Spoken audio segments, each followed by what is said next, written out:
Semear o Evangelho, saborear os frutos da colheita, ver as flores, tudo isso faz parte da nossa missão. E o cristianismo, no correr dos seus 2000 anos de existência, fez isso muitas vezes. Tomemos lá os Atos dos Apóstolos. Paulo tenta evangelizar os gregos e ele não vai partir da cultura judaica. Ele vai partir daquilo que ele vê lá no Areópago. Uma série de deuses, ele vê um Deus desconhecido e diz, olha, esse Deus desconhecido aqui é o Deus que eu vou anunciar para vocês, que é o Deus de Jesus. Ele renunciou ao que ele acreditava? Não. Mas ele fez um diálogo intercultural, dizemos nós hoje. Quando Paulo se dirige à comunidade de Corinto ou aos Efésios, ele precisa fazer uma reelaboração na mente dele, porque ele tinha uma cabeça e um coração judaico, convertido para Jesus, mas judaico.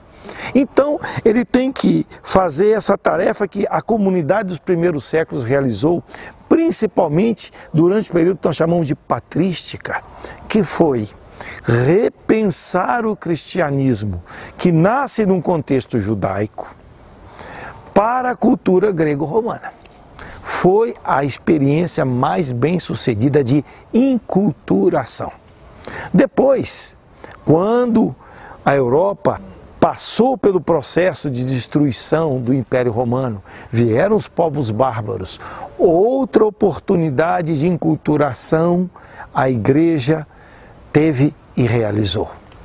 Foi levar em conta os elementos culturais destes povos. E isso vai entrando, seja na maneira de formular a doutrina, seja na maneira de expressar a nossa fé pela liturgia, pela piedade popular, pela devoção. Ora, é essa questão que se coloca hoje na Amazônia. Não se trata de renunciar ao cristianismo, ou então simplesmente copiar os esquemas dos povos indígenas. Os bispos estão muito conscientes disso. E o documento do Sínodo apresenta isso com muita clareza.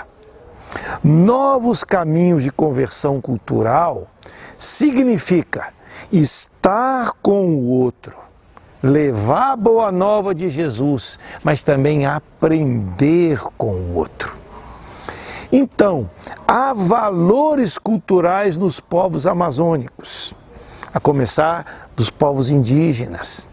Eles são, como dizia São Irineu de Lyon, sementes da palavra, só que não tão explícitos como tal.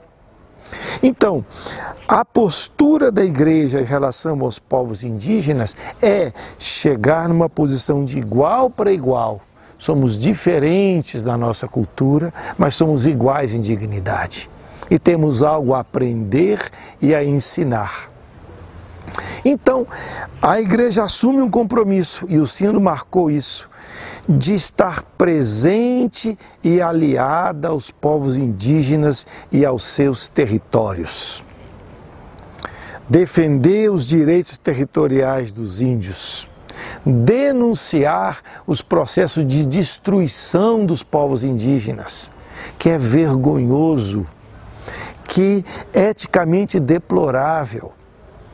Então, por isso que a Igreja Católica, desde o Concílio Vaticano II, tem assumido essa postura de respeito em relação aos povos a qual ela evangeliza. Quando se diz respeito, não significa passividade ou uma simples aceitação. Significa diálogo de duas mãos, de ir e de voltar.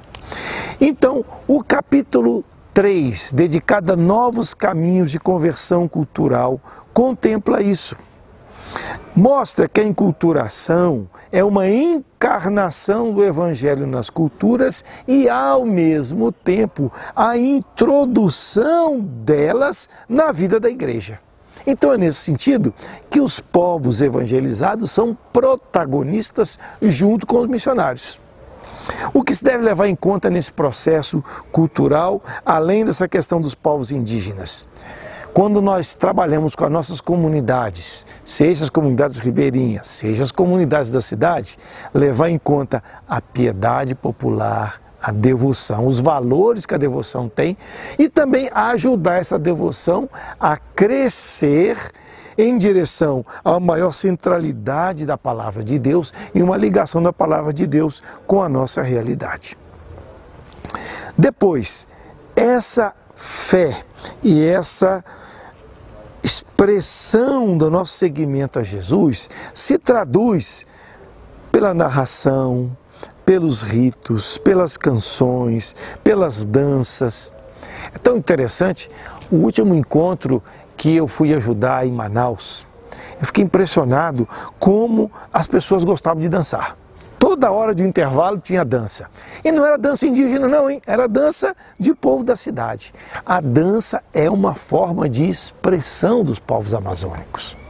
A narração, o contar, muito mais do que conceito. Então eu acho que isso é algo desafiador e belo para nós. Hoje, no mundo inteiro, nós estamos descobrindo que os conceitos precisam estar associados às narrações, porque elas suscitam a imaginação, possibilitam novas ligações. Então, a evangelização na Amazônia, ela abre de uma maneira especial esse caminho para a igreja evangelizar. Uma igreja que realiza um diálogo intercultural, que de um lado respeita as culturas e os direitos dos povos, dialoga com eles e ajuda a uma promoção humana e espiritual.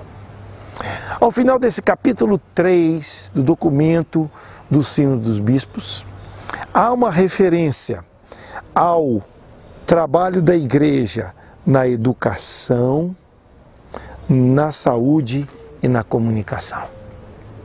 Há um apelo para que as universidades católicas, as igrejas e principalmente as escolas confessionais colaborem nesse processo de evangelização.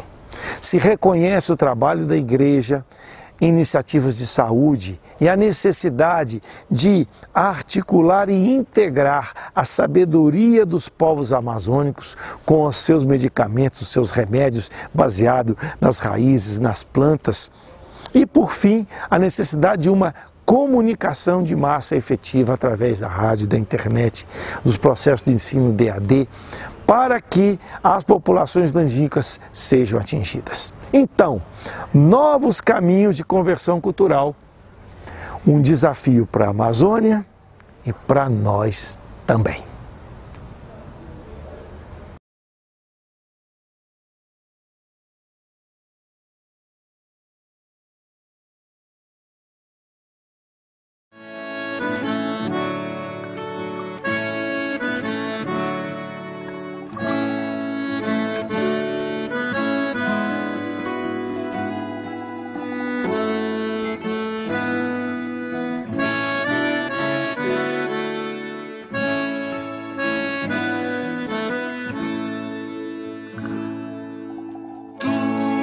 Está interligado como se fôssemos um.